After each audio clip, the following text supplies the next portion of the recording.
NBC News reporter Dasha Burns has been spending time with frontline workers in Appalachia, where hospitalizations have more than doubled in the last month.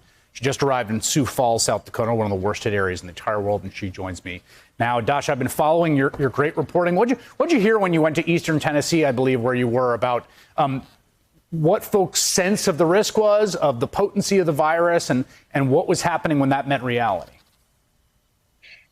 Hey, Chris, thanks so much for having me. You know, one of the people I spoke with, the chief infection prevention officer at the hospital where we were reporting, put it pretty plainly. She said they'd been preparing for the possibility of a pandemic like this for years.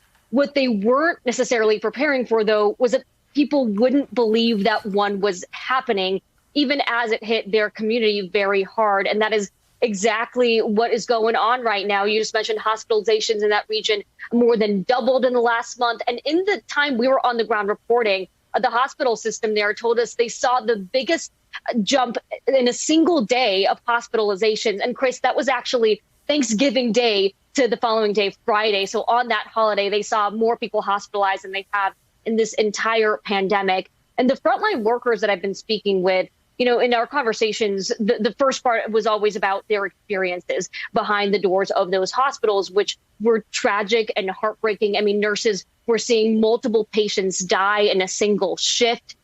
But then the second part of the conversation was just as heartbreaking to those frontline workers, which was they were seeing patients who were coming into the hospital, coming in sick, and did not believe that they had COVID, even when the test came back positive. I want you to hear from one of those nurses. This is Heather White. And keep in mind, when she talked to us, she was coming off of a 12-hour shift. We spoke to her at 7 a.m. She started her shift at 7 p.m. on Thanksgiving night. Here's what she had to say. Listen.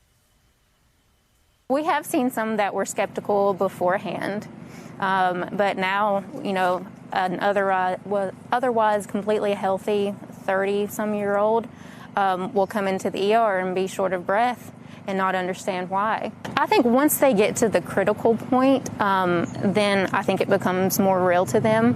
A lot of times, if they just come in and they are just kind of on a few liters of oxygen at first, these patients decline very fast. And I think it's almost like it's a shock to them, how sick they get and how quickly it happens. And I think at that point is really the only point when they realize that this is something very serious. And Chris, that's what's been so heartbreaking to these nurses, is that is what it takes to convince people how serious this is. Another nurse told me that people will come in, test positive, and then blame the hospital for giving them the virus. And this is a nurse that saw 3 patients die in a single shift, and she is hearing things like this. And it's having real tragic impact on the patients themselves, because they're often delaying care. They will start having symptoms, not believe it's real. And then by the time they get to the hospital, they're in really bad shape. And at that point, it's tough to help. I know you've just gotten to Sioux Falls. You've been out on the road reporting. You're in Eastern Tennessee now. I mean, I guess the question I have is, as we look at South and North Dakota, which is the epicenter right now of the outbreak in the entire country, whether when you reach the levels they have, 1 in 1,000 people dying in the state, I think in North Dakota, whether that just sets in and people start to modify their behavior. I think there's some evidence of that, but I'm curious to hear what you see in here.